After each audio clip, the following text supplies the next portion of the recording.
Here is the best way on how you can get iPhone emojis on Android phone. So first up, what you need to do is just simply open up App Store. So here we go. Now once you're inside App Store, what you need to do is just simply go to search bar and type in Z font. And Z font 3 is mostly used for it, and here it is. Now you need to download and install it. So it's just 7 megabytes. It's just gonna download quickly and fast. So yeah, here we go. Now it's installing and it's finished download. And it says open, so I'm just gonna open it up right away. And here, as you can see, you have to agree the terms and condition, and you can grant the notification access if you'd like to.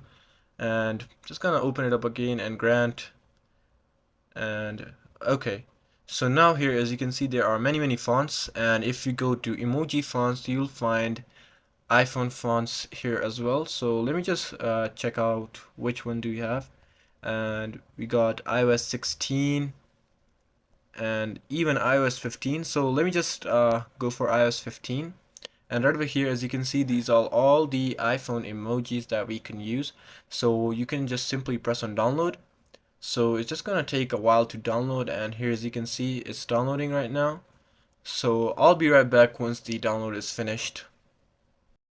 Alright, so here we go. We have downloaded the emojis, and here, as you can see, it says apply. So I'm just gonna press on apply, and here, as you can see, it says about your phone, and it depends on the Android device that you're using. I'm using a OnePlus device, and it says I have to set the region to Myanmar in the settings if it's not working. So you have to agree with this.